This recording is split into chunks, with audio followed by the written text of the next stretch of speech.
tout le monde. Alors comme vous pouvez le constater, j'ai sorti une Distress Oxide de la couleur Candid Apple et j'ai pris également une Spectrum noire de la couleur Shyness Red, rouge chinois, euh, pour faire un comparatif d'oxydation. Voilà, car moi ce qui m'intéresse dans ces Distress, c'est surtout le fait qu'elles s'oxydent. D'où le nom d'ailleurs. Donc on va essayer tous ensemble de voir la différence entre les deux. Donc je vous ai préparé avec mes deux blendings. Également mon pâté vaporisateur d'eau. Oui, je m'embête pas avec des pchits. En fait, c'est tellement pratique ces bouteilles-là. Donc on va mettre à gauche la Distress Oxide. Alors, d'habitude vous savez que je travaille avec la glycérine. Mais là, je vous le fais ça, on va dire. Bon, c'est pas sur du cardstock, hein, c'est sur un Bristol. Je fais l'essai. Et ensuite, la Spectrum noire.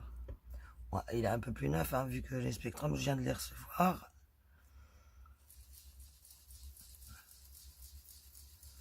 Bon, déjà, au niveau de l'étalage, la Spectrum couvre vachement. Enfin, beaucoup plus vite. On va éviter de dire vachement. C'est beaucoup plus rapide pour couvrir une surface. Voilà. Alors, pour l'instant, voilà, j'ai essayé de prendre dans les mêmes teintes, hein, tout bêtement. Pâte de bouteille, secouillage et marquage. Et là, vous le voyez de suite, les Spectrum réagissent super rapidement au spray. Petit essuyage.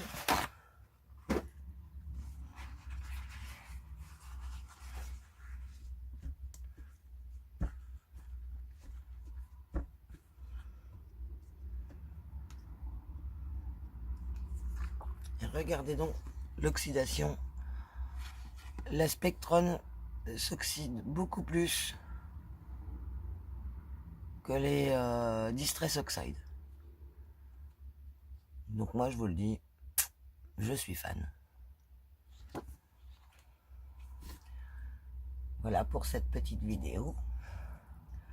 Ah oui, j'ai été chercher mes nouvelles encres. Elles sont même pas déballées encore. Donc celle-ci, ah bah du coup elle est foutue. Voilà. Je suis fan de ces encres-là également. Quand je fais... Bon, c'est pas vraiment du art journal, moi. C'est des pages de art que je fais, en fait. C'est comme le art journal. Sauf que bah, je travaille sur une grande feuille A4 qui est pliée en deux. Et à chaque fois, sur une couverture, je couds mes feuilles de art journal. En fait, ça fait un art journal à la fin, mais je mets ma tranche à la taille que je le désire. Et surtout, je travaille sur une feuille à plat et que je replie, ou des fois que je plie avant ou que je plie après. Tout dépend les matières que j'ai mis dedans. Donc ça revient quasiment au même, sauf que je travaille pas directement dans un journal. Voilà. Par contre, je voulais essayer une chose en parlant de ça. Alors, il doit être par là. Voilà. Comme beaucoup d'entre nous, j'avais acheté ceci. Et je me suis dit, pourquoi pas en faire un art journal, justement. Essayer. Alors, les pages de celui-ci sont noires, mais on s'en fout, on a du gesso blanc. Et on peut travailler également sur du noir, donc peu importe la couleur de la page, ou s'il y a même quelque chose d'imprimé auparavant, car on peut prendre directement un grand livre, hein, puis faire son art journal dedans. Donc je vais voir pour si travailler sur ce format-là m'emballe. Certainement que je ferai du page par page et non sur 2 pages, car je trouve ça très moche avec ceci. Bon, comme ça, je couvrirai avec un bout de washi une fois que j'ai terminé. Pouf, j'enlève. Et je pense que déjà vu l'épaisseur qu'il a et la taille des anneaux, je pense que ça va un petit peu coincer. Voilà. Donc voilà. C'est tout. Moi, je vous souhaite une bonne semaine.